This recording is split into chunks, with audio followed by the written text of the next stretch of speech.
Yeah. Hello, everyone. My name is Alice Bull, and I run the Scrap Happy membership group at scraphappy.org. And once a month, we like to host an education session so that we can learn some new scrappy skills. And I am super excited by the one for today because we've been planning this for a while, but it's taken a bit to make this happen. And so it's like the anticipation is real. We have lots of people popping in to join us on the live tonight, but if you're catching the replay, we're so glad that you're catching the replay. And I know that you are going to love these tips. So Debbie, can you give us like a quick little intro to yourself and what you do? And then we'll dive into your classes after. Okay, so I'm Debbie O'Neill. My website is scrapmequickdesigns.com, and you notice it says Scrap Me Quick Designs. So when I started my business several years ago, I started out teaching scrapbook classes online. And anyway, and it's evolved into more than that. So I started scrapbooking in 2000, and I kind of fell into it because my oldest daughter was graduating from high school, and I traveled all the time. I was an HR director for a company, and I traveled all the time. And we moved into a new neighborhood, and one of the new neighbors invited me over for wine and to meet the girls on the block. And I got over there on a Friday night and had my glass of wine, and they were scrapbooking, and I had never seen that before. So I'm sitting there going, what is this? What are you doing? And they had all these pictures out, and they were having fun, and they were making these pages. And I'm like, I can do that.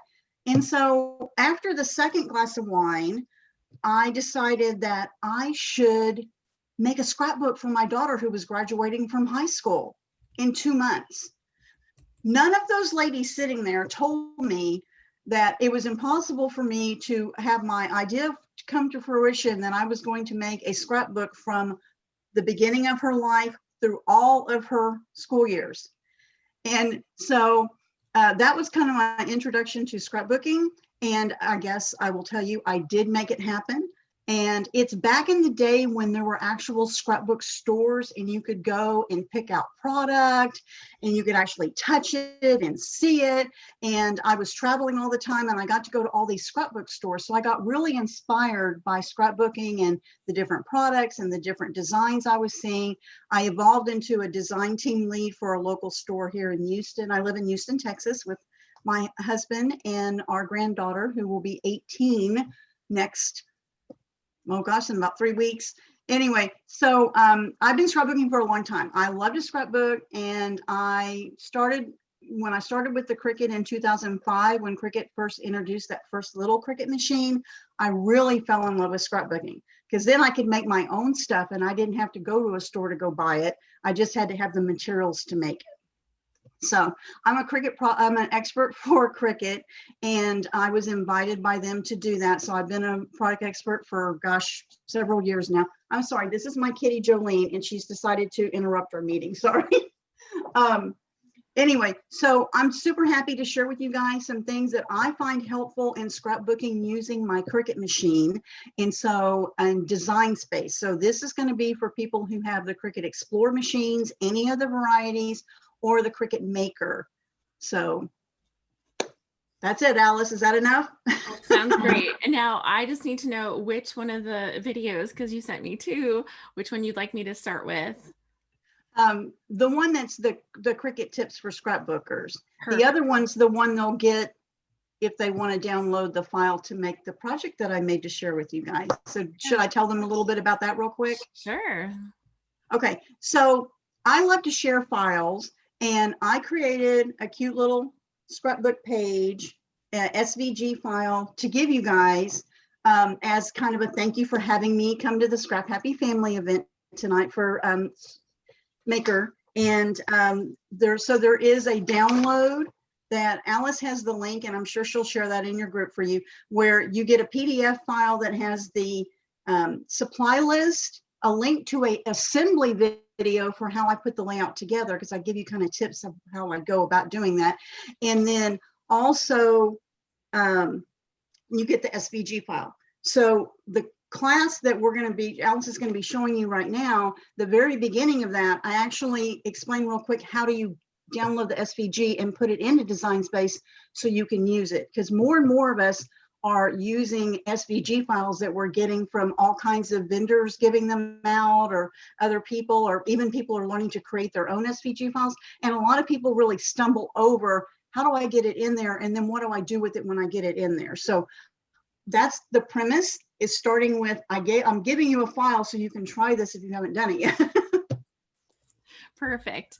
Okay, if you want to put your mic on mute, then we will dive into the screen share for this. And here we go.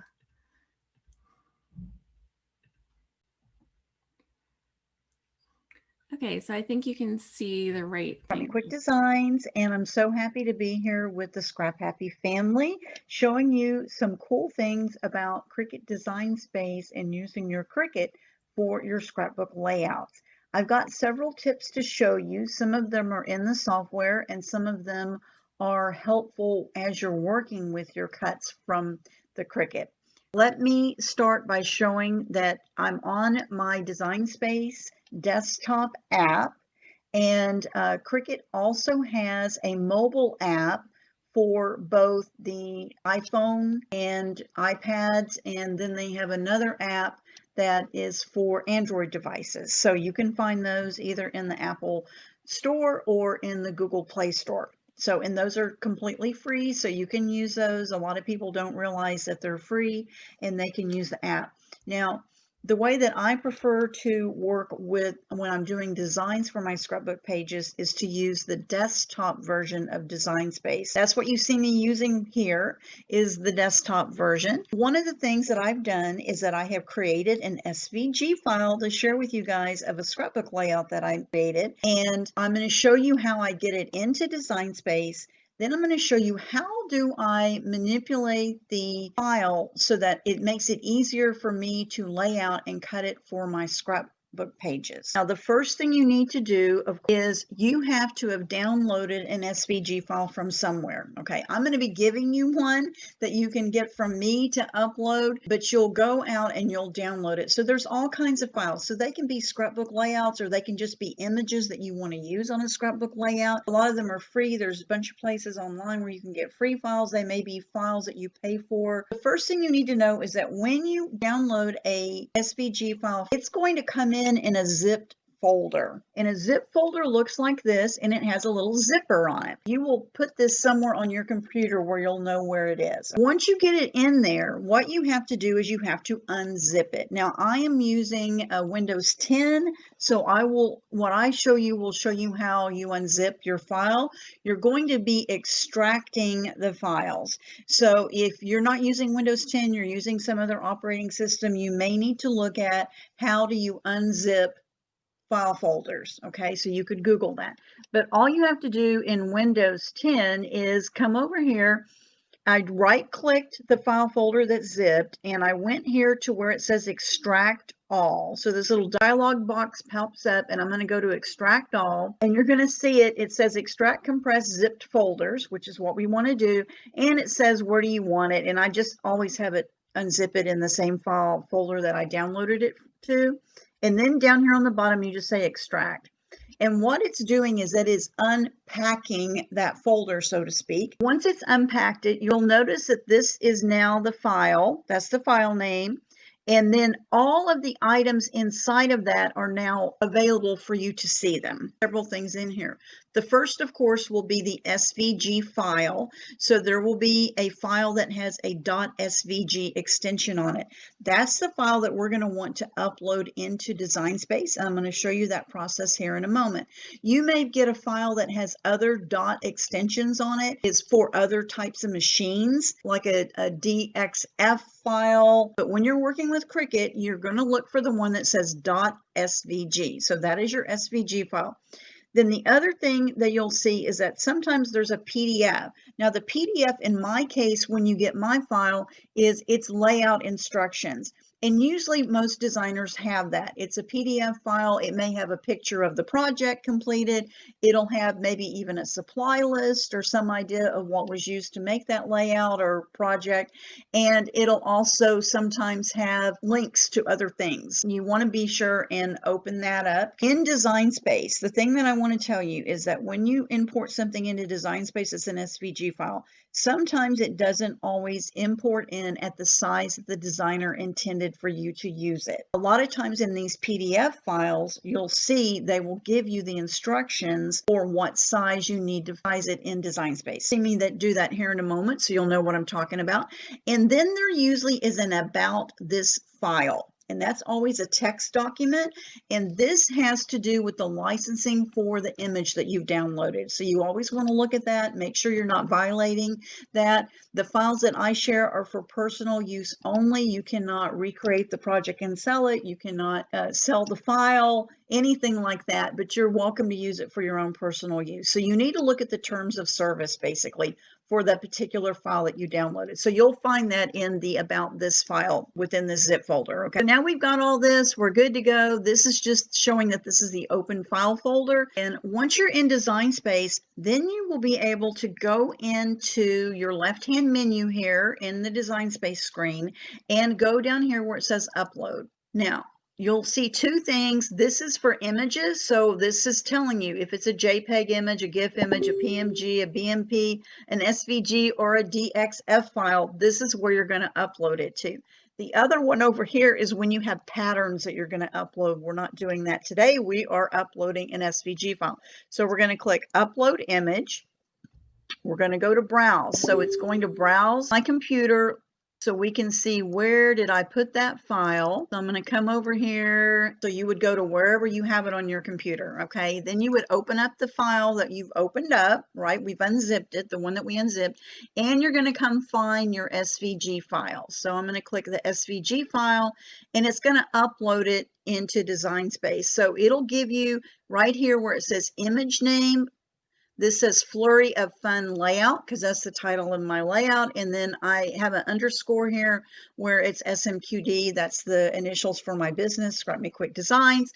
And so the image name usually comes in with whatever that designer has saved the SVG file as. You can always add to it. You can always change it. Whatever you need to do, you would change it here. And then there's tags. Now the tags are good when you're doing some searches and you're trying to find some things. So of course I want to put that it's a layout. I can add a comma here and I can say scrapbook. I can say, let's see, this is winter, snowflakes. I'll add some things that are on this particular project, definitely mittens. And then you're going to hit save. Now you're going to see here where it says recently uploaded images, and it will show you just a few things. And what happens is people panic when they see this and they say, what happened to the SVG file that I just uploaded? If you click view all next to where it says recently uploaded images, when you click view all, it is now going to show you everything that you've ever uploaded. And then you pick what you want to put on your Design Space screen. So we're going to pick this layout that we're going to work with. I'm going to say insert. And lo and behold, we're going to find out that it is going to come in fairly large. When you go to the PDF that we've created for this particular project, on there, it lets you know in the directions, it says when you import the SVG file into Design Space, please resize the file to, and then it gives you the dimensions. A lot of designers do this with their SVG files because they know that they import kind of weird into Design Space sometimes. Sometimes it'll be dead on, you'll import it and it'll be perfectly the right size. All you want to do is go up here where the little lock mechanism is here for sizing, and you want to see what it says. Look how big that is. It's like twice as big as it needs to be. So we're going to just type in the numbers that I have on the PDF that you'll get if you download the file, but I'm just going to show you what that looks like. So we're going to go 11 for width, and then the height is 12.938. So now we've got this sized appropriately for what I intended when I designed it. So you'll have different designers when you import SVG files that will have made their file to fit a certain thing, okay? My file was created so it would fit on a 12 by 12 piece of cardstock, okay, for a scrapbook layout. Now, you will also notice if you look over here in your layers panel, it says ungroup. That means that all of these images have been grouped, and so we need to ungroup it to be able to use them and manipulate them some. Now, what I like to do when I do scrapbook pages is I come over here and I'm going to go into menu where it says shapes. I'm going to click on the square. It's going to pop up a square. And what I like to do is I'm going to be putting this on a 12 by 12 piece of cardstock. And I want to make sure when I'm laying this out that everything's going to fit on that cardstock. So I'm going to open this up and I'm going to make it 12 by 12. So I'm just doing that up here in the sizing thing. And now I have 12 by 12. The other thing I want to point out to you guys is that when you're working on scrapbook pages, typically we're all working on 12 by 12. Some people may be doing 8.5 by 11, or you may be doing a smaller size depending upon if you're making a mini album or something. But typically we're all working on 12 by 12. So now you've got this 12 by 12 piece here that you want to make your scrapbook page. Then you've got your elements on here, but it's really huge. Down here at the bottom of the screen, kind of grayed out, a lot of people don't realize that you can zoom your screen in here. I clicked the little minus one time and now it's at 75%. Now I can see everything all on the same screen. Now what I'm going to do is I'm going to change the color of this background page, this black page. I'm going to make that white because when I make my scrapbook layout, I'm going to use a sheet of white 12 by 12 cardstock. Each of these elements can be changed color-wise. All of these are separate. When you click on them, see how they're all grouped separately. I'm going to talk about my particular layout, but anytime you're doing anything with SVG files, or even if you're just getting images from Design Space, everything I'm going to show you right now you can do. All right. So I've got a 12 by 12. Let's call this our template for our layout. And I'm going to pick the pieces from the SVG file to make the layout. Now I have just right-clicked. I've highlighted the blue image and I've right-clicked and I'm going to say send to front because now I can move this where I want on my layout. And let's see, this piece also I'm going to say send to front. I'm going to go right here. I'm going to kind of show you how I build what the layout looks like. Now, in my case, I've got a PDF that's going to give you guys the view of what this looks like. And I have an assembly video for you as well. But let's say as you're working with the pieces that came in your file that you want to kind of try to figure out where things are going to go on here, and you want to change things to the color that you would like to cut out. That's something that a lot of people don't realize, particularly scrapbookers, because it really helps when you go to start cutting out your papers to have it all sync up.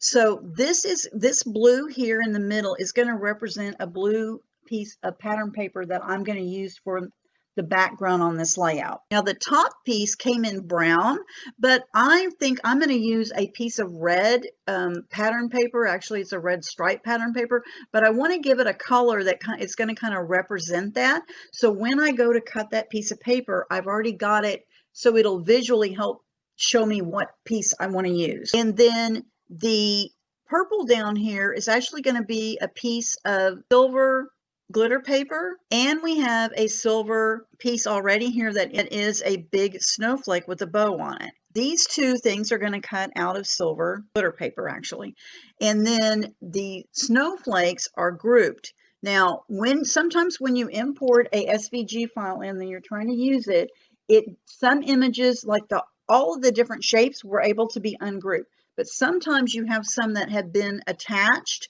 and you cannot ungroup these, but you can change the color of them and they will cut out so you can use them individually on your layout, but you won't be able to ungroup them. So I wanted to point that out. That's something that trips people up a lot, particularly when you're working with scrapbook pages and you may have imported a file in and you're like, oh, well, these are all individual elements that I'm going to put on my scrapbook page, but for whatever reason, they've been grouped by the designer and you cannot ungroup them in Design Space.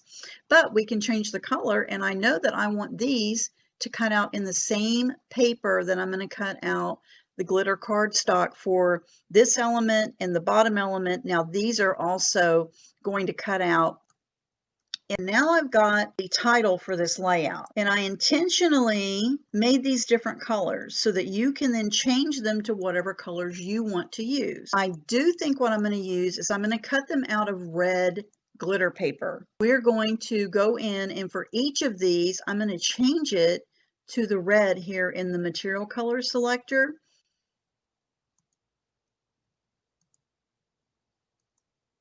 So that when I go to cut this out, this is going to cut out of red glitter paper. What's going to happen when we go to make this is all of these elements are going to come up on our screen to cut out with our Cricut machines, right? So let me see. This white piece represents a 12 by 12 background. It is our template. We're not going to cut out a 12 by 12 piece of cardstock. You're just going to use one.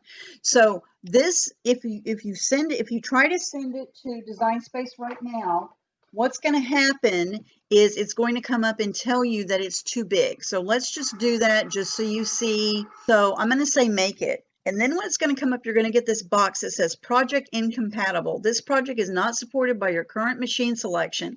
To resolve, select OK and adjust the affected layers. It's telling me that because you can only cut 11.5 by 11.5 or 11.5 by 23.5 if you're using the extra big long mat. If it tells you that, that just means that you need to come down here and you need to find where the square is, and it's even got a little highlight here. See where this little triangle is. A lot of people don't notice the little triangle. The little triangle is trying to help point you in the right way to tell you what's wrong with your file and you need to look at it. So we know that this is too big. Cricut's not going to cut it out for us. It's got a little thing.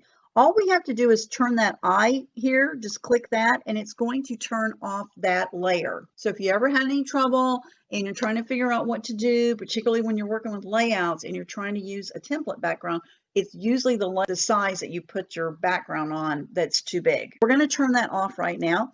And then we're going to say make it again. And what typically happens, and is supposed to happen, is that you end up with all of your layers put on different colors based on the color that you assigned it, right? But so we've got the silver and we have the red pattern paper that we're going to use. But then we have all of those colored mittens that we're going to be putting on our layout. That's a lot of extra pieces to have to go through and put on your layout. I'm going to show you here in a minute how to fix that and make it so much easier. But you have the blue background layer, and then you have what you're going to cut out of the red cardstock.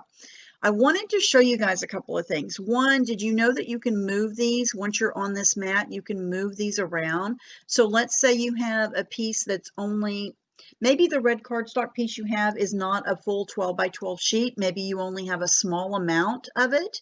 You can move these around on this screen so that then they're going to cut out. You could have a 4 by 4 piece of red cardstock, and now it's going to cut out in that 4 by 4. So that's another tip for you, particularly when you're working with different titles and stuff for your scrapbook pages. A lot of times you may have a big title and you don't have that big of a piece of paper you want to cut it on. So you can move this around so that it'll fit. It doesn't save it, so it'll do it for this one time when you go to cut it, but if you go to cut this file again, you'd have to rearrange it again. You would have to cut 9 different sheets of cardstock. So that's a lot of moving paper on and off to mats. It takes up a lot of time, but let me show you what you can do. So I'm going to say cancel. All right, so now we have all of these things. These things need to be cut out, but they're small. They're not very big, right? So if I kind of put it up here on my grid, I can tell that if I cut out, they would easily fit on a 3 by 3 square of cardstock. So I could cut each of these on its own 3 by 3 square, but then I'm still going to have to go through and keep switching out them on the different mats, right? But what if I could tell you that you could kind of trick Cricut into cutting more colors on one mat? Let me show you how to do that. So here are the colors. So we've got red, yellow, teal, green, and blue. But if you could just go in and change them so they're all the same color, there's several different ways to do this. I'm going to show you one. The easiest way to do this is that we're going to go in and we're going to make all of the mittens black. So we're just going to change them all to black. I'm just highlighting it and changing it to black. The other thing I can do, so you could just do these individually. I only have a few. It's not that big a deal, but I can also come over here to my color sync and over here in by my layers panel, click color sync, and then you can drag those mittens up into the black box there. So now it's going to change. Notice on the screen it's changing them to black. And then we're going to say make it again. And now when we go to the make it screen, it's gone from 9 different mats we have to use to 5. So that's a good savings there. And then when you go into where mittens that we just turned black, what you can do is you can move these so that they're going to fit with a 3x3 square of colored cardstock that you're going to cut out and put on your mat. So I just use my paper trimmer because 3x3 is really easy to cut. In fact, every time I have some scraps from cardstock that I'm using when I'm making layouts or cards, any of the excess that I have, if it'll cut it out in a 3x3, I will go ahead and do that. So I have like a little stash of 3x3 squares because most things I'm making for layouts and cards are smaller, and a 3x3 just seems to be a good size. Okay, so what I've done is visually here, there's 1, 2, 3, 1, 2, 3, 1, 2, 3. So here's a square here. Next to it, 1, 2, 3, 1, 2, 3, etc. See how I've got them? I've moved the images so that they're going to fit within a 3x3 square. There's 4 across the top, and then there will be 1 down here. So now I'm going to be able to cut all of these out on the same mat, but I'm going to use the different colors of 3x3 squares of colored paper to be able to cut them all at the same time, and I will show you that next. So now that we have our file set up, now it's time to go ahead and put our pieces on. So we know that it's going to fit within a 3x3 square for each of the colors. So I'm just going to start with the first color. It doesn't really matter, but you're just going to start up in the corner. So I've got 3x3. You'll lay the next one in. Doesn't matter what order you're doing them in, you just want them in the right orientation on your cutting mat. And then this is the 5th one, and it goes right here. And then you're ready to go ahead and start cutting.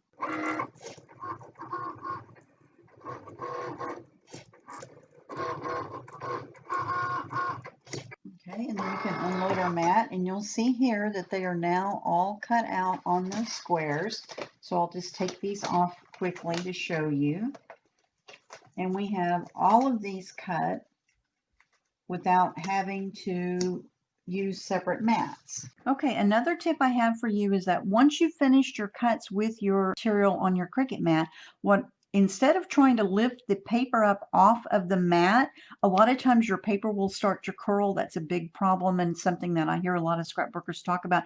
Flip your mat over first and remove the mat from the back of the paper. Hold the cut down and just lift up the mat. And now your paper will stay flat, and it'll make it so much easier when you go to put your scrapbook pages together. Okay, another tip that I have for you is I get asked all the time, what adhesives do I use when I'm working with my scrapbook layouts with my Cricut cuts? So I wanted to show you what I prefer to use. And the first thing, of course, is a tape runner. So I like the Tombow permanent adhesive. It's easy to control. It's easy to use. I do have one of the big Scotch tape runner guns. I'll use that occasionally, but I find that it's kind of hard to maneuver when I have smaller pieces. So I like to use this one because it's handheld. Plus I can buy this at pretty much any craft store. And if you order the refills online, they can get pretty inexpensive when you shop around. So this is what I like to use for the larger pieces. So when I'm doing my when I'm putting my photos on, when I'm putting my larger pieces of the background papers, this is what I use.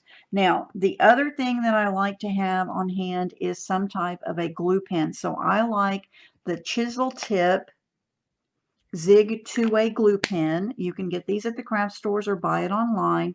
And this is what I use when I want to adhere, like things that are delicate like this, like the big snowflake or even the smaller snowflakes. I'll use this on the back of it to adhere it because I have a lot of control, and you'll see me when I do the assembly video, you'll see me using this. I'll also use it on the back of lettering if I'm going to put a title on my layouts, or depending upon what I'm using, I'll also use a one of the Xyron sticker makers, and you can just slide your letters into here and you pull this off and then take the letters off of it, and it's sticky on the back. So if you haven't used this, it's kind of a game changer. It's a real fun thing to have in your stash. It might be good to ask for the holidays if you don't already add one. Now this is the one that's called the Xyron X because it's small and it actually says, I think, sticker maker on it. They have other sizes of these, so you know, for some of my larger cuts I could certainly use a larger one, but I find I use this a lot for lettering and so forth. Now the other thing that I like to have on hand when I'm working on my layouts is I use a pair of fine tip tweezers. This is a Cricut one that I have. And then the other things I use on my layout to adhere things to it would be glue dots. So these are the little mini glue dots, and I actually use this to attach small things, but even like here where we're going to add some string to the bottom of our layout, I'll use a couple of these glue dots to help anchor them in place. So I often have this in my stash, and then I like to have a lot of dimension on my layout. So not a whole lot. I'm not building it up too much because I still want to get it in my protective cover for my scrapbook, but I will use just some foam pop dots and pop up different elements. Sometimes I'll pop up a title, or I'll pop up some embellishments like we do here on with the mittens on the layout. But I have these, but this is kind of my go-to tools that I use to adhere my different Cricut cuts when I'm making scrapbook layouts.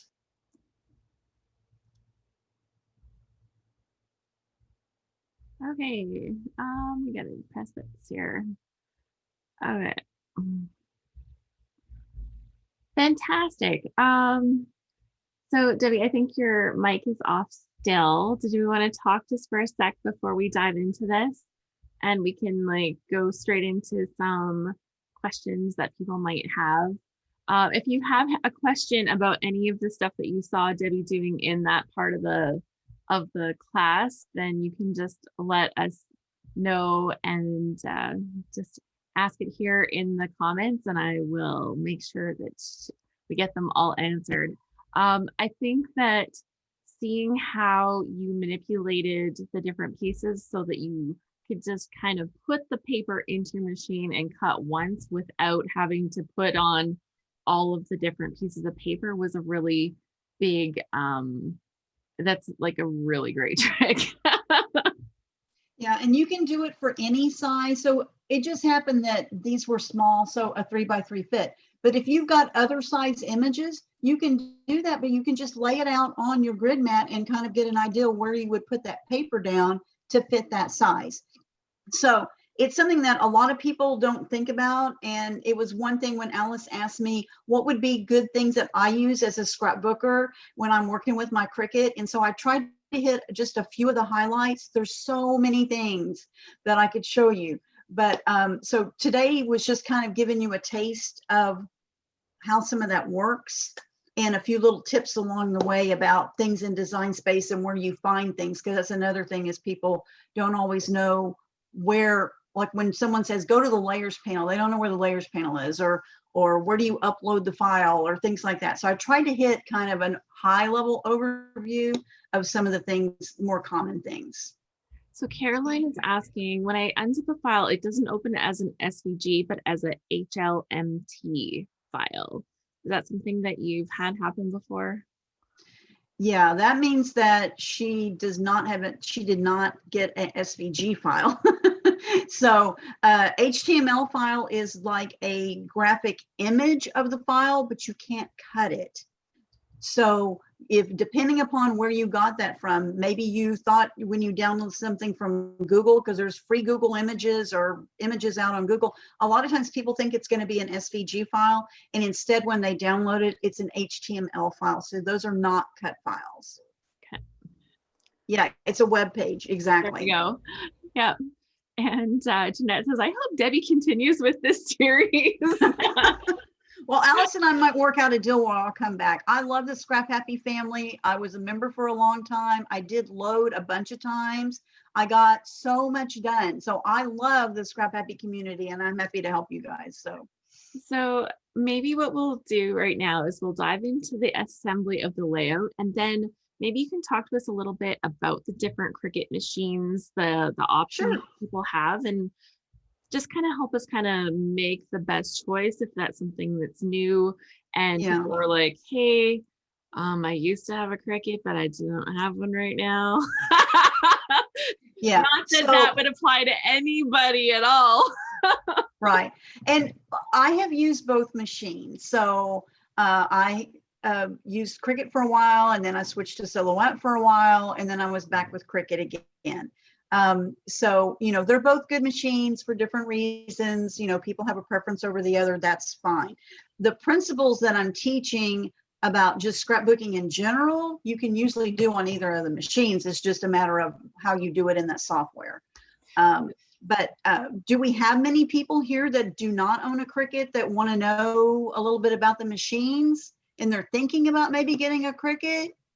Well, I think that for me, like knowing like what the difference is between the ones as they kind of release a new thing. It's like, why do I need the bright new shiny toy?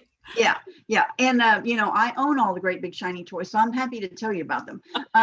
But all right, so Cricut, you know, we had the Cricut Expression machines, the ones where you had to plug the cartridge in. Some of us are dinosaurs and we've been around for a long time and we know about those, right? So Cricut came up with more contemporary, having it so it's digital images that we're using as opposed to having to buy a cartridge with individual images that you had to plug into your machine to be able to access them. You didn't have a lot of control over sizing or other things with that system.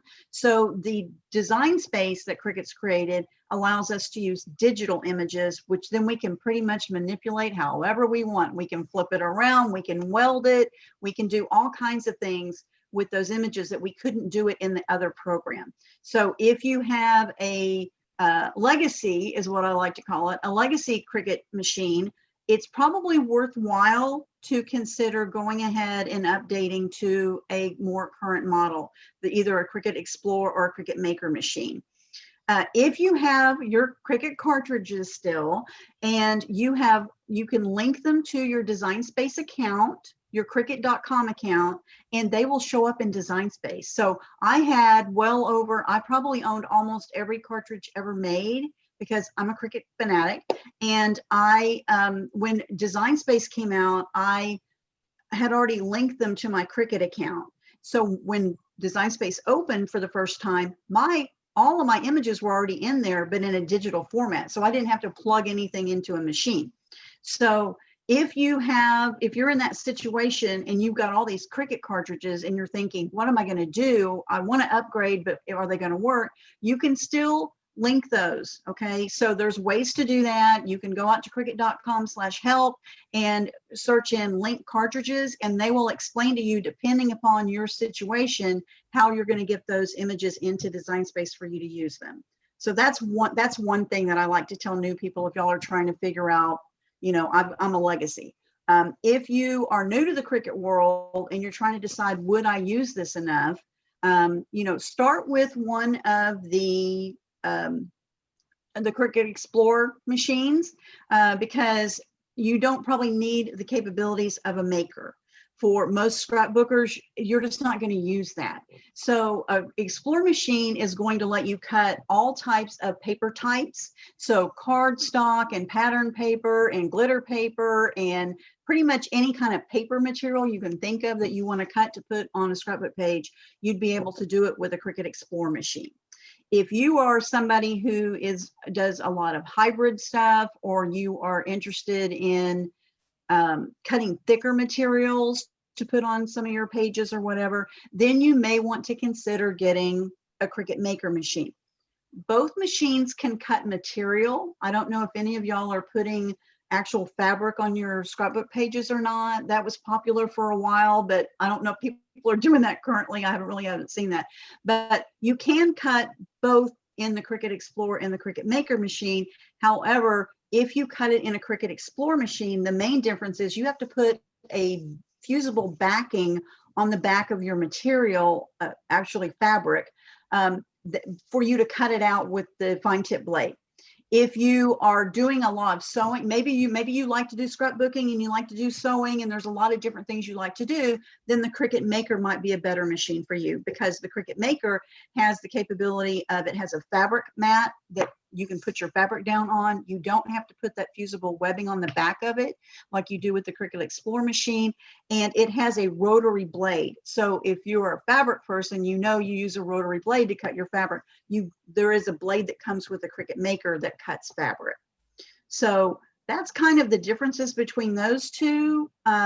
I would lean towards getting a Cricut Explore. The Air 2 is the one that you're going to find the most around. If you find a Cricut Explore, which is the original Cricut Explore machine, it doesn't have Air behind the name and it doesn't have a 2 behind it. Let me explain what that means. So the Cricut Explore was the first one that they came out with that used the new Design Space software. That one did not have Wi-Fi built into it. So if you were trying to work on your computer and then send your images over to your machine, you had to use a cable to do it, or you had to buy a special plug-in that had a Wi-Fi link into it that you had to put into your Cricut Explore machine to do it. And that thing was like $80 to do that. So those are the oldest Cricut machines. They are not probably as finely tuned as what we have now in the marketplace, but sometimes you can get a really good deal on an older version from somebody who's moved on to the next machine. You could do that. It depends upon how you're scrapbooking. If you have questions about that one, let me know and I'll tell you if I think it's a good deal. Most of the Cricut machines now are the Cricut Explore Air 2. And all that means is that it has Wi-Fi built into it, so you don't have to buy the special plugin. It's already going to be able to link up, and it'll link up with your, if you're doing scrapbooking from your desktop or from your laptop, or if you're using a mobile device, because it's got Wi-Fi built into it. The other thing is the difference between a Cricut Explore Air and a Cricut Explore Air 2. The only thing is the Air 2 had a feature built into the software where you can cut 2 times faster on some materials. It doesn't cut all materials 2 times faster, but it does cut a lot of paper 2 times faster, and like vinyl is pretty much the 2 things that it cuts faster. I don't notice that big of a difference, that it made that big of a difference to upgrade to an Air 2. But in the marketplace right now, and with the holidays coming up and Black Friday and Christmas, those Air 2s are going to be a really good value. So I know Joann's had an ad today. I know Michael's had an ad today about what they're selling for Black Friday. That's always the best time to try to buy a new machine, is during the holiday time, because that's when you're probably going to find the best deals. If you're looking for a Cricut Maker, the Cricut Maker machine that's on sale that I saw for the ad for Joann's today is a heck of a deal. It's the cheapest I've ever seen it. So if you want a Cricut Maker, that may be something you want to look into. And does guys, that answer those kind of questions? It does. And I just wanted to point out, like, as a product expert with Cricut, I'm assuming you have affiliates and everything, and she's still giving you the honest, guys, the deal at Joann's is amazing, even though people could go through your links, right? But totally, you're here to share the best tips. I'm happy to share my affiliate links, but I also am a crafter, and I want to get the best price for whatever I'm buying. And sometimes it's not an online price. Sometimes it's walking into the store price, right? The other thing is that a lot of people have been asking me about, should I get a Cricut Joy, Okay. The Cricut Joy is that little cute little blue one. In fact, I've got it right here behind my shoulder here. You see it sitting up here behind me on the bookcase. That one is super cute, but for $179, or I think the cheapest price I've seen it right now, again at Joann's, was $169.99. It's worth it to go ahead and get the Explore Air 2, because this one has limited capabilities. It's only going to cut something less like 5.5 inches, unless you're doing a lot of travel and you need something smaller, or maybe you live in a super tiny place and you only want a small machine. It would be okay to cut like small images to put on a scrapbook page. It would do that. It would also be okay to cut out, you know, your titles and stuff. It's just that for the price point of it, and I'm just being totally honest with you guys, for the price point of it, you will get much more use if you go ahead and buy the bigger machine, if you can swing that, because it's going to be probably even cheaper than what you're going to find the Joy for, but just because it's newer. Well, Anybody have any questions between the machines? Or and nowadays, like the whole trend of using the great big cut files, like that are almost like a full page cut file, is so Right. big in scrapbooking. And if yes, you felt like you're missing out on that, like the Paige Evans stuff that she makes, Yeah. that's so Oh my beautiful with gosh. all those cutouts and stuff. You could not do that on a Joy, because you can only cut like, it's only like this big. So, you know, so those are the main differences between all the machines, and kind of what I would recommend. It's always better to have the newer technology, just because the machines have been more finely tuned. The Cricut spends a lot of time before they release a machine, like 5 years in production.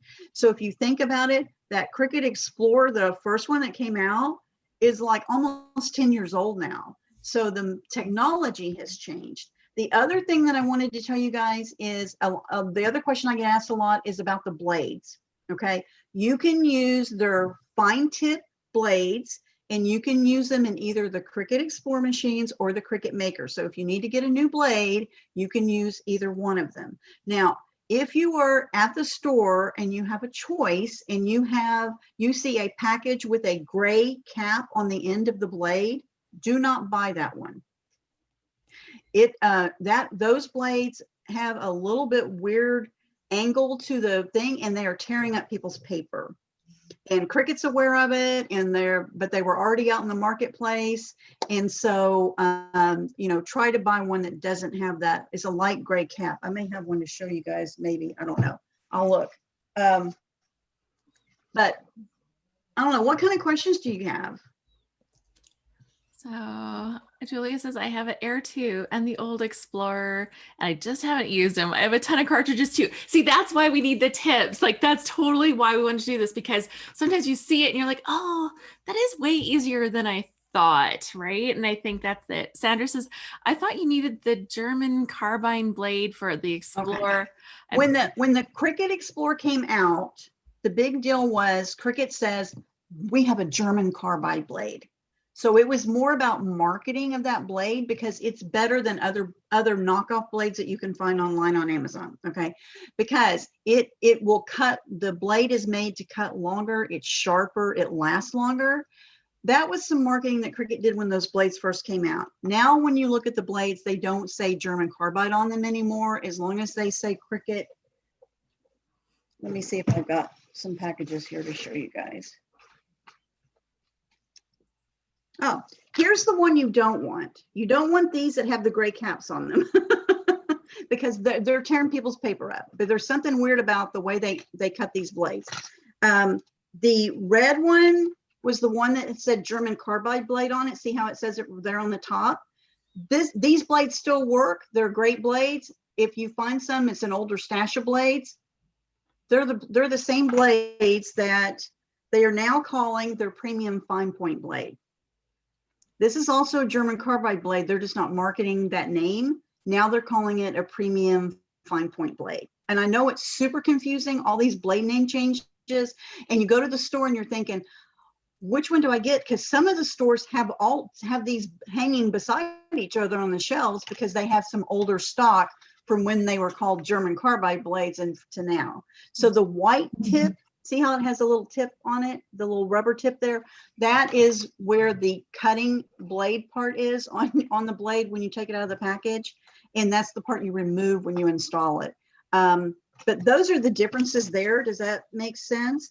Oh, the other thing is, if you want to cut thicker materials, the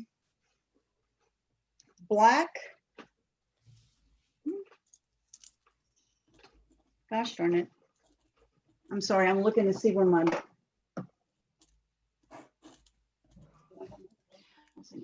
I was just using my deep cut blade housing. Okay, the black deep cut blade housing is something else I get asked about a lot too. So this is for when you're going to cut thicker materials. So sometimes if you want to cut like the craft foam, or you want to cut the corrugated cardboard stuff that Cricut sells that can be cut, it'll ask you to cut it using a deep cut blade. This can work in the Cricut Explore machines and also in the Cricut Maker. Okay, so if you have either one, they work in both. And the reason why this is different is this blade tip is longer than the traditional fine point blade. So when you think about it, it goes through the material that's thicker, right? Because it's a longer blade. But that's when they say the black deep cut blade housing, and the replacement blades for this have a blue tip on them, and it'll say deep cut blade housing or deep cut blade on it. So, but that's the other thing people ask about all the time too. And Carol's asking, does the vinyl go bad? I'm having a hard time cutting some permanent vinyl. I'm using the vinyl setting, then I changed to custom and I use the premium vinyl setting. So which type of, what is it, a Cricut brand, or is it another brand, or it's a brand you bought on Amazon? Or knowing what kind of brand, what the brand is helps with that. Now, vinyl, if you talk to the vinyl manufacturers, vinyl does have a shelf life, but it's like years and years and years. And it does go bad if you leave it in environments where it's really hot. And you have it where the sun's shining on it, you know, like windows shining down on it. What happens is it just, you know, vinyl is like a PVC. It's a plastic material. So if you think about it, when you have sun shining on that, it deteriorates that. So sometimes if people are in those kind of situations, your vinyl does get kind of old, but typically your vinyl is going to be fine if you just, you know, keep it in your scrapbook room or in your wherever you store it, in a closet or something. She says something about Oracle 651 perm. So if that means something to you, then that's like, yes, we can talk about that too. That can be a whole nother thing. I can talk about materials. Okay, I happen to have a sheet of it is Oracle 631. And Oracle is the brand name, that's the company name, and a bunch of different vendors sell it, and that's the one that they sell at Michael's that's loose. It's like in a one of those stands, like they have the scrapbook paper, except it's vinyl, and they'll run those on sale every once in a while. So those of you just getting into vinyl, if you just want to go buy a couple of sheets of it just to try it. But yeah, if you're having trouble with this should be cut, and you have an Air 2 machine. Have you tried changing it to, instead of using the vinyl setting on your dial on your machine, have you tried changing it to custom setting and then using the drop down of the settings and go in and pick the Cricut, or go in and pick I think it's a premium permanent vinyl is what the setting's going to say. Have you tried that? I did have somebody that I've helped that she was having the same issue, but when she went from using the dial on her machine to doing it in the custom setting way, it cut perfectly for her. Debbie, there was a question here, and it was asking how you change the blade on the Air 2. Do you have like a video that we could link to on the replay page for that, or is it like? Yeah, I do, and I'll send that to you. I have a video now. It's a little bit older, but it shows you exactly how to change the blades, and it's still a good video. It's just a little bit older. So we'll pop that onto the replay page just so that you Sure. have it and have it when you actually want to do it. Like I think Yeah. that's like the biggest thing, right? It's like really- you gotta it's have it really right in front of easy. you and actually do the thing. It's like, okay, now Yeah, do it's this. easy. Don't be intimidated by that. And a blade will last. If you buy a Cricut blade, they're going to last a long time. Now, I will tell you that if you're using a glitter cardstock a lot, let's say you're getting ready for a party or something and you're cutting a lot of glitter cardstock out, it will dull your blade. Because think about it, what glitter is, it's, you know, that type of material, it's going against that steel, and it will dull it. So a lot of times I'll just make sure if I've cut a lot of glitter paper, I just go ahead and change a new blade when I'm ready to cut a lot of my, you know, my regular scrapbook paper and stuff. So you'll get cleaner, sharper cuts. How do you know when to change your blade?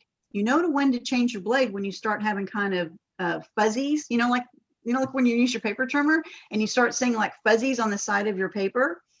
That's how you also know sometimes when you need to change your Cricut blade, is that it's just not cutting that sharp, crisp line that it should be cutting. And Jeanette says that if you look online, all the Cricut Air 2s are in beautiful colors. She has the raspberry one. Yes. And Christy says, does stabbing a blade in see, a I ball of have aluminum foil help sharpen it? I have the fuchsia one.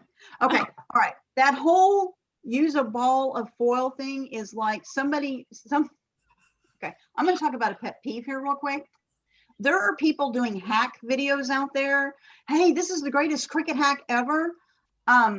No, the ball of foil is not going to sharpen your blade. The ball of foil can help clean your blade.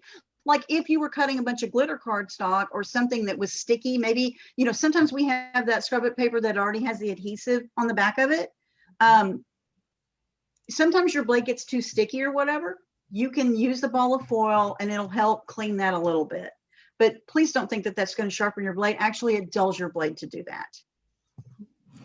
So great question, because it gets very confusing for people. But there's a lot of people say that these are hacks.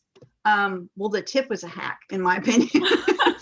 It was like the first time I read, you can sharpen your punches by cutting aluminum foil. If anybody has ever tried that and had success, tell me now, because that has not been my experience cutting aluminum foil with that punch. But I was desperate. It wasn't mine either. It wasn't my experience either. And believe me, I tried. Okay, but, let's. I think that's where we are right now. So if you have more questions, pop them in, but we're going to watch the last segment so we can see like how to put everything together for the layout. And then maybe we'll like snag 5 more minutes with Debbie after and finish. And if they want, you're going to give them the link. If they want to get the SVG file to make the layout, they'll get, like I showed in the video when I talked about the SVG file, they'll get the SVG file and the supply list. And also there's the link to watch the video on here too. So if you need to find it all in one place, you'll have it. So I popped that right there into the comment section, and I will have it on the replay page as well. So it will all be linked right there. Okay, so let's have a peek at this last video. Make sure I've got the right one. Share. Here we go. Full size and play. A cut file for this particular layout. I wanted to just show you how to put it together real quick. So this is the overall design. This represents 3x4 photos right here. You could certainly do 2 3x3s if you wanted, or you could even put a 4x6 photo here if you prefer. So this white is just representing photos. We have our cut pieces here. I'm going to go ahead and remove these and I'll show you how I put them on. For this particular layout, we're going to start with just a 12x12 sheet of cardstock. So I have selected white as my base. And then you're going to have a strip that you cut, and I'm using just a red and white strip. You'll have a piece of blue cardstock and a piece of silver. Okay, so we're going to start with those 3 pieces first. Now, the way I like to do this is to have my grid mat out because it helps me line everything up. So I line up my 12x12 cardstock on my grid like you see here. Then I determine where I want to lay my first piece. It's going to go right here, 2 inches down from the top, and I can use my grid to help me line that up. So let's start with that first. Now I'm just using a regular tape runner, so I'm going to line it up right there. And then my next piece fits right up underneath this, so that'll make it easy.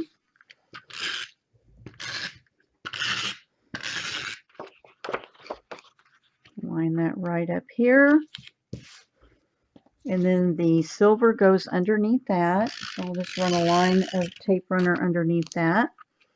And it's just going to go right here. So there is the base for our layout. And now we get to have fun doing some embellishments. You will have a large snowflake with a bow on the top. It goes right here. And I designed it so that the crossbar here on the snowflake is going to go right here, and it lines up just like this. Now I'm going to use a Zig 2-way glue pen to glue this down because that makes it pretty easy to do it. And I'm just going to hit it on the pieces to get it on, because I want those edges to stay down, and it's just easy to do little dots here.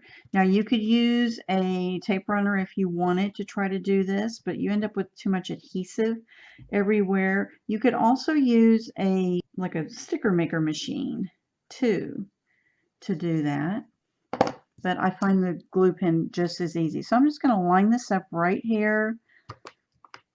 Push that down, everything's going to stay in place. Perfect. And then I have snowflakes. So I've got this one, which is that cutout shape. Now on these, you want to make sure that you have gotten any pieces out that need to come out. And I have one there that wasn't out. Okay, so now we've got this. And this one's going up here in the corner. There again, I'm just going to use the Zig 2-way glue to tap on this around the edges. Get some glue on it, and then I'm going to lay it up here like so. I'm going to do the same thing with the snowflake. You had several that we cut that are the larger snowflakes, and this one's going to go right here. And then this one is the one that was the center of this one, the one that I told you guys to save, to be sure and save. So this is going to be our other large one that's going to go right here. So we're going to add some glue to the back of this. So we've got 3 kind of medium-sized ones up here. Okay. All right, so those are going there. We have this part of our layout, and we will need to add our words on here. So I did Flurry of Fun, a little bit different of a title. Now I'm just using the Zig 2-way glue pen to help me position and put the adhesive on the back of my letters.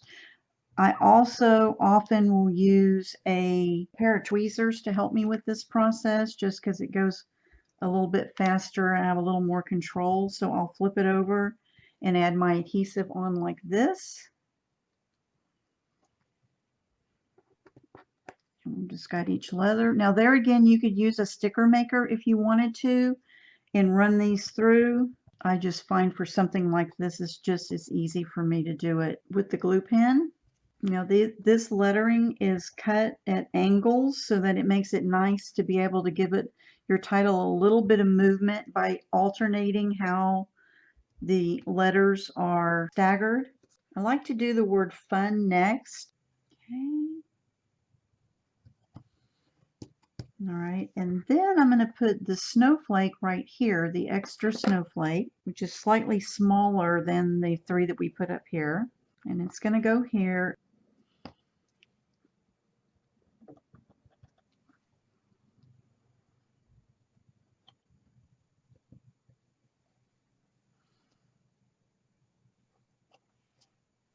Okay, so I've got all that on, and now we get to do our adorable little mittens. Okay, so I'm going to show you how I took 2 plain mitten shapes like this, and then I created my own little dimensional piece to add to the bottom of my layout. It gives more dimension to the overall design, and it is a fun thing to do to just make it a little more lively. So these are just plain shapes that we cut out of cardstock, just images. But what I'm going to do is on one of these, I'm going to add one of the small snowflakes. There again, I'm just going to use the Zig two-way glue pen, and I'm going to add it just to one side of the mittens. Now what I want to do is to give it a little bit more dimension by adding some pen to it. This is a white Uniball Signo white gel pen. There is not a pen that I know that we can get that's white that'll fit in the Cricut for you to do this with the Cricut. So I like to just add some dimension by doing some hand lines on here.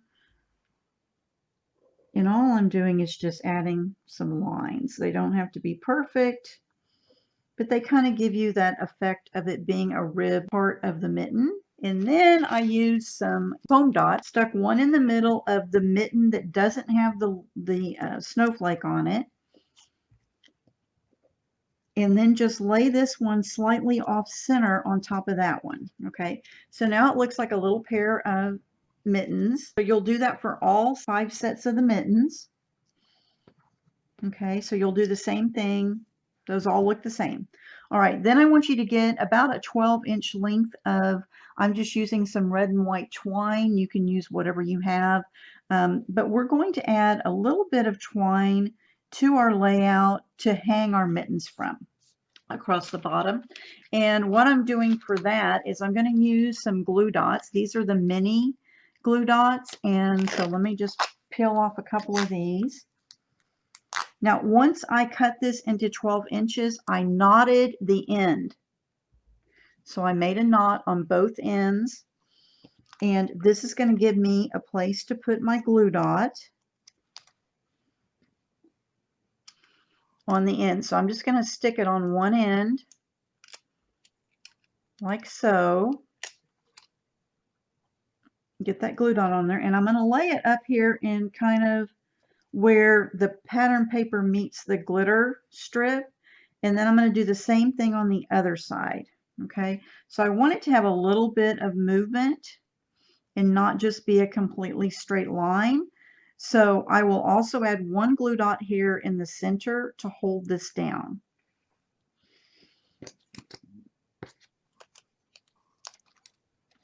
So I'll do the 2 ends first. Doesn't have to be perfect, just kind of put it on. And then I'm going to put one down here. It doesn't matter where you put it. I'm just kind of going for approximately the middle. And then just lay that down. So now this looks like it's kind of swooped a little bit on my layout. And then I can go in and add my mittens so they look like they're hanging from the bottom of my frame. So that's what I'm doing here. I'm just adding some tape runner to the back of that. And then I'm just laying it so that it's just barely touching the twine, because I want it to look like it's hanging. I also, by doing this, it looks like it's draping a little bit, so that looks nice to give a little bit more movement to the bottom of your layout. And we have the last set of mittens. Okay, so now it's looking pretty good here. I could add my photos to it. It looks nice, but I'm not quite finished. I like to go ahead and add just little red pearls that I had in my stash. I got these from Close to My Heart, but you could get, you know, anything like this. But I like to add a little bit more to my layouts when I'm working on them to give them that extra little bit of touch. So I have a larger red piece because I used red as kind of my focal color for the layout. These have glue on the back of them already, little glue dots, so you don't need to mess with that. But I'm just adding these to the center of the snowflakes, and you can kind of see how it starts adding that final touch to the layout. So this is the Flurry of Fun layout. I provided you guys with the SVG file for this particular layout.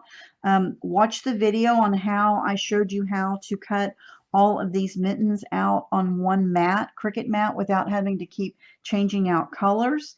And of course you could do 2 3x4s here, or you could do a 4x6 if you prefer. That's it. Thank you so much. I hope you guys picked up a couple of tips by watching me make this layout, and I will welcome you over in our Let's Learn Cricut Design Space Facebook group, or you can come over to scrapmequickdesigns.com, my website.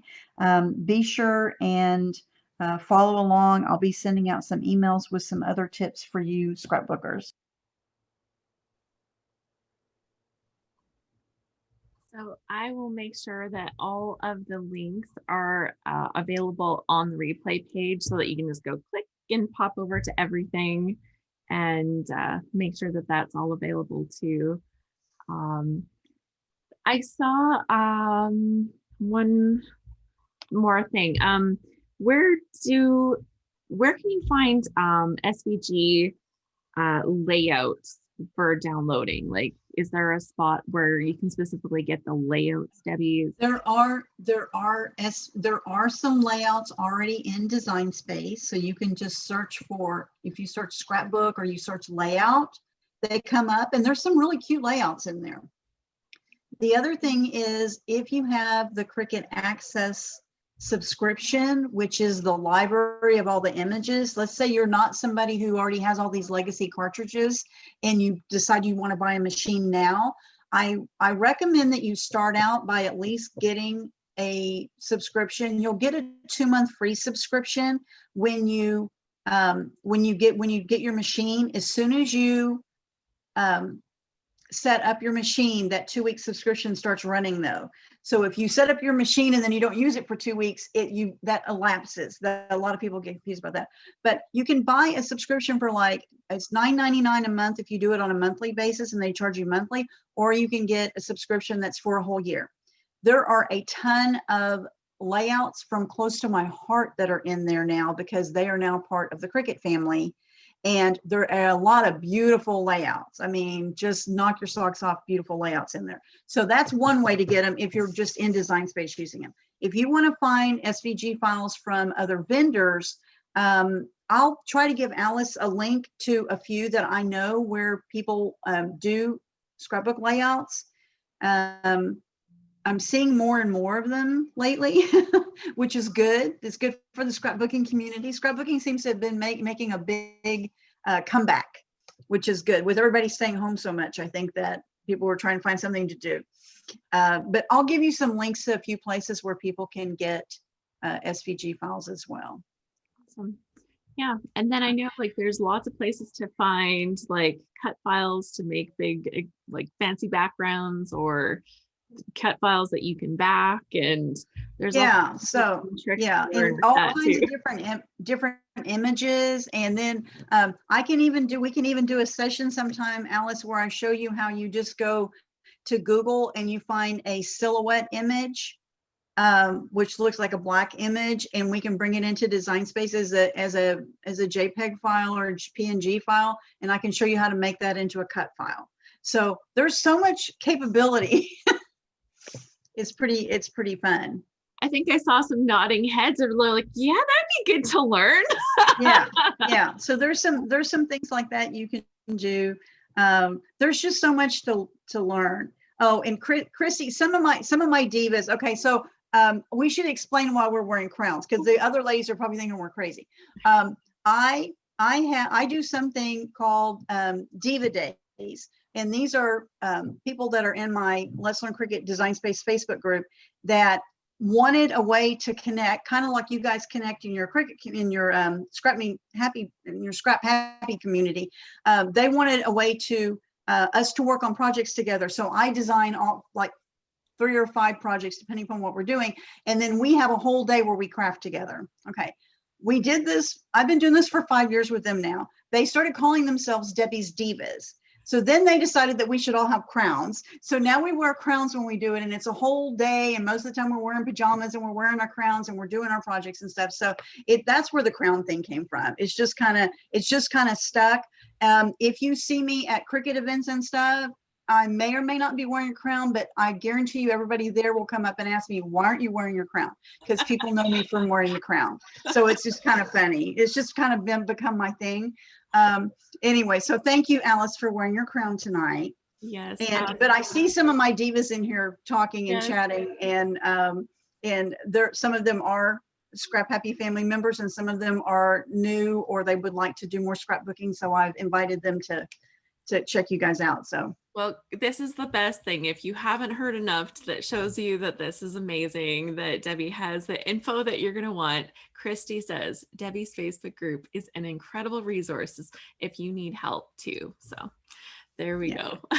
yes, for sure, because we have, I don't know, 230,000 members now, and so pretty much anytime you are awake and you're working with your Cricut, somebody's online too, and if you have a question, somebody will answer you. So it'll be a member of my team, or it'll just be a member of the community that jumps in and will help you. So if you get stuck or whatever, always ask.